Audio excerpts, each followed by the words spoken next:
Welcome back students. Again मैं international economics आपके session में हाजिर हूँ। और अब इंटरनेशनल इकोनॉमिक्स के अंदर जो मैं बात करूँगा वो the international flow of good and services के बारे में बात करूँगा। International flow of good and services क्या है? International flow of good and services मैं सिंपली ये बताना चाहूँगा कि जब कोई चीज किसी मुल्क में कम हो जाती है तो उसका जो सिस्टम होता है वो थोड़ा सा कम पड़ जाता है। जैसे कि कोई मुल्क में स्कैरस हो गई कोई चीज, ठीक है, तो उसको अपने साइड वाले मुल्क से उस चीज को हासिल करना पड़ता है। अब जब हम बात करेंगे international flow of good and services, यानी इसमें क्या होता है कि आपकी जो इंटरनेशनल ट्रेड होती है वो बेसिकली डिपेंडेंट होती है आपकी डिस्कशन पर।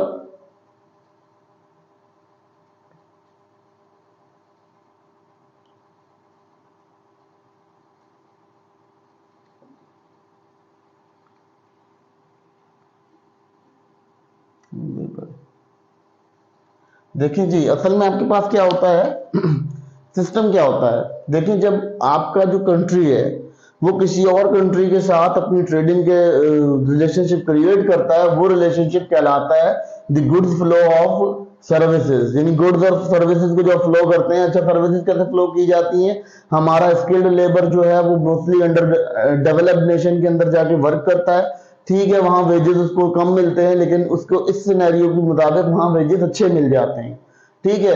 तो ये क्या होता है, जो वो यहाँ से हमारा बंदा, जो हमारा जो शख्स यहाँ से मूव कर रहा होता है वो ऑटोमेटिकली जाकर वहां अपनी सर्विसेज प्रोवाइड कर रहा होता है, ठीक है। इसीलिए वो जो है वहां इस एक कंट्री से दूसरी कंट्री मूव कर जाता है। फिर दूसरी बात यह है कि आपके पास गुड्स कैसे फ्लो करती हैं। गुड्स ऐसे फ्लो करती हैं जैसे गाड़ी बनाने वाली कंपनी है, गाड़ी बनाने वाला एक इदारा है। अब वो गाड़ी बनाने वाला इदारा जो है वो अपनी गाड़ी को दूसरे किसी अंडर डेवलप्ड नेशन के अंदर इंट्रोड्यूस कराएगा। चले वो भले अपनी यूज स्क्रैप कार को भी अंडर डेवलप्ड नेशन का जो है वो बनाए, लेकिन उससे क्या होता है, उनका एक तो जो है वहां पर उनको रेवेन्यू जनरेट हो जाता है उस चीज का, और यहाँ पर उनको जो है वो यहां पर भी लोगों के पास मॉडर्नाइजेशन ट्रांसफर हो जाती है। तो इसी तरह से अगर गुड्स की बात करते हैं तो कोई ऐसी चीज होती है जैसे कोई ब्रिक हो गया, कोई मार्बल हो गया, किसी खास मुल्क में ब्रिक बनता है, किसी खास मुल्क में मार्बल प्रोड्यूस किया जाता है, या उसकी कोई क्वालिटी ऐसी खास होती है तो उसको भी हम फ्लो करते हैं। तो वो भी हमारा जो फ्लो है वो goods flow and service. Basic flow क्या होता है? चीजों का एक दूसरे के साथ बहाव, ये एक दूसरे मुल्क के साथ बहाव को हम यहाँ गुड्स एंड सर्विसेज में डोनेट करते हैं, ठीक है। उसके बाद हम बात कर लेते हैं the gravity model. International economics में अब आप सोच रहे होंगे जी ग्रेविटी कहां से आ गई। तो ग्रेविटी का मतलब क्या है कि नियर बाय कंट्री और नियर बाय कंट्री से ही ट्रेड करेगा, यानी ये कंट्री इस कंट्री से ही ट्रेड करेगा, यानी नियर बाय कंट्री से ही ट्रेड करेगा, यानी करीब से करीब नंबर, करीब से करीब कंट्री होगा, उस करीब से करीब कंट्री से ही ट्रेड करेगा, ठीक है।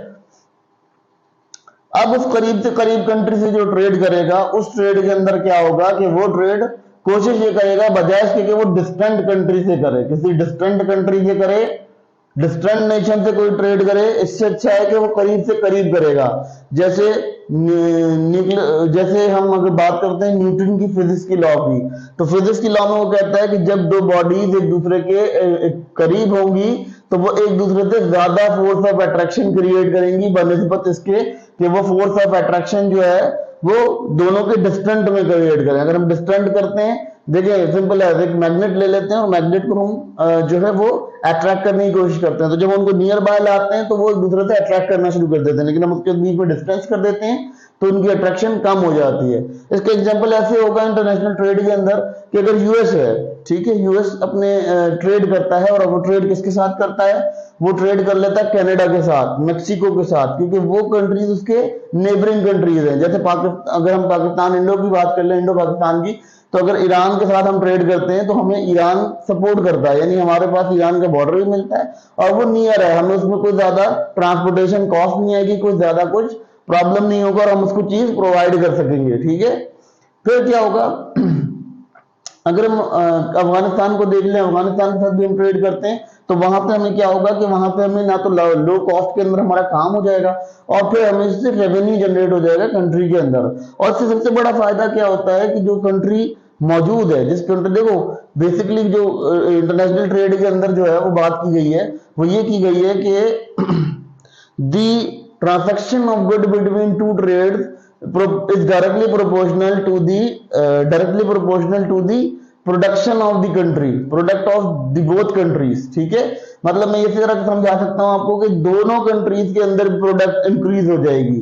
ठीक है, देखो यहां से अगर हम रॉ मटेरियल उठा के कहीं और लेकर जाते हैं तो वहां जाके प्रोडक्शन बनेगी, उसका प्रोड्यूस होगी वो रॉ मटेरियल जो है उसको जब प्रोड्यूस होगी, वो रॉ मटेरियल जब प्रोड्यूस किया जाएगा, जब बनाया जाएगा, उसको बनाने के अंदर आपके पास क्या सिस्टम होगा कि जब वो रॉ मटेरियल को बनाएगा, जब उसको कैरी करेगा, तो जब उसको कैरी करेगा तो क्या होगा, उसके अंदर सिस्टम क्या डिफरेंस आएगा। सिस्टम ऑफ डिफरेंस ये होगा कि दोनों के बीच में ग्रेविटेशनल अट्रैक्शन आएगी, और जब ग्रेविटेशनल अट्रैक्शन आएगी तो जो है ना आपको बहुत ज्यादा फायदा इससे हासिल होगा। ठीक है जी, तो ये है ग्रेविटी मॉडल जो कि हम इंटरनेशनल ट्रेड के अंदर पढ़ते हैं। ग्रेविटी मॉडल है और इसी के ऊपर हमारी पूरी इंटरनेशनल इकोनॉमी बेस्ड करती है। ये असल में उसका बेसिक्स है जो हम आपको भी डिस्कस करेंगे, क्योंकि हमारा अभी इंट्रोडक्शन चल रहा है, इंट्रोडक्शन को भी खत्म नहीं हुआ हमारा इंट्रोडक्शन। फिर जी international flow of capital and goods, capital and labour. देखिए जी सबसे बड़ी चीज क्या है, करंट वर्ल्ड के अंदर हमारा माइग्रेशन सिस्टम शुरू हो गया है। हमारे लोग जो हैं वो दूसरे मुल्कों में जाके अपनी खिदमत पर देते हैं। जैसे मैंने बताया कि अपनी सर्विसेज कैसे दोगे, सर्विसेज ऐसे दोगे कि आप वहां जाकर उनके किसी इंडस्ट्री के अंदर काम करोगे और उनको जो है वो उसके बरक्स उनको जो है आप उनको भी बेनिफिट कमा कर दोगे और अपनी कंट्री के लिए भी आप सूदमंद साबित होगे। कैसे साबित होगे कि जब वो आप वहां काम करोगे तो वहां से उनका कैपिटल उठाओगे, यानी जो वेजेस आपको मिल रहे होंगे वो उनके कैपिटल का हिस्सा है। ठीक है, अब वो उनका कैपिटल आपके मुल्क में आ जाएगा, वापस आपकी कंट्री में आ जाएगा। लेट सपोज आप ए कंट्री से मूव करके बी कंट्री में चले गए। ठीक है, अब बी कंट्री में आपको मिल रहे हैं वेजेस। वेजेस क्या है, ये आपका कैपिटल है। ठीक है, वेजेस आपका कैपिटल है। ठीक है, अब जब ये वेजेस आपका कैपिटल है तो ऑलमोस्ट ये आपके ए कंट्री में वापस आ रहा है। ठीक है, जिसको हम कह रहे हैं रेमिटेंस। ठीक है, रेमिटेंस की मद में वापस आ रहा है, रेमिटेंस।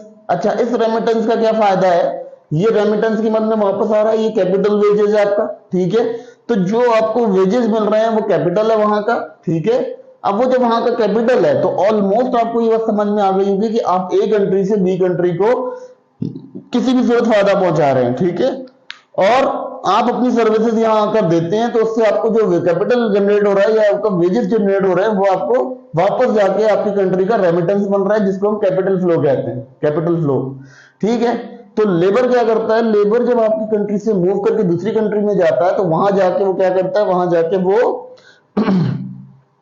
जाके वो जॉब करता है, उस जॉब के अकॉर्डिंग उसे पैसा मिलता है, तो वो इस कैपिटल का हिस्सा बन जाता है और कैपिटल का हिस्सा बन के वेजेस हासिल कर लेता है। एक तो एग्जांपल आपको ये समझ में आ गया।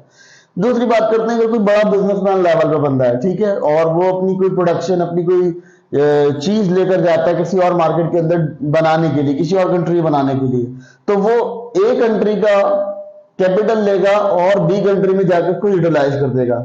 ठीक है, बी कंट्री में यूटिलाइज कर देगा और इन्वेस्टर जो है वो यहां से ए से उठेगा और बी में चला जाएगा। ठीक है, तो ये इन्वेस्टमेंट हो जाएगी। फिर बहुत सारे लोग होते हैं जो इंपोर्ट और एक्सपोर्ट के बिजनेस से होते हैं। इंपोर्ट और एक्सपोर्ट वाले भी कैपिटल फ्लो का हिस्सा होते हैं, क्योंकि वो क्या कर रहे होते हैं, वो डॉलर की करेंसी में चीज को लेते हैं और वो पाकिस्तानी रुपये में बेच देते हैं। तो पाकिस्तानी रुपये के अंदर भी फायदा उनको होता है, और जो डॉलर करेंसी से लेके जाते हैं तो डॉलर करेंसी का जो कैपिटल होता है वो इधर से उधर मूव कर जाता है।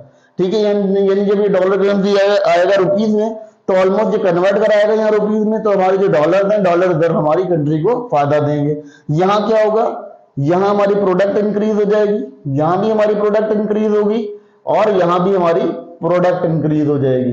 तो ये आपका जो ऊपर वाला लॉ है वो यही बात करता है। यहाँ की जो प्रोडक्ट है वो ये कहते हैं, ग्रेविटी मॉडल ये कहता है कि जो रिलेशनशिप है दोनों कंट्रीज के दरमियान में, ठीक है, रिलेशनशिप जो बन रहा है दोनों कंट्रीज के दरमियान में, वो दरमियान का जो रिलेशनशिप है वो आपका ग्रेविटी मॉडल कहता है कि वो इंक्रीज होगा। जब आपकी ट्रेड बढ़ेगी तो ये इंक्रीज हो जाएगा। ठीक है, कैसे इंक्रीज होगा? मैंने वो मैग्नेट की आपको मिसाल दी कि मैग्नेट को अगर आप करीब करेंगे तो अटैच करना शुरू कर देगा, और अगर आप उसको दूर कर देंगे तो वह अटैच नहीं करेगा। ठीक है, तो जब आप अपना कैपिटल फ्लो करेंगे और लेबर का फ्लो होगा तो उस सूरत में आपके पास जो है वो ये पूरी की पूरी फॉर्म स्टेबल हो जाएगी।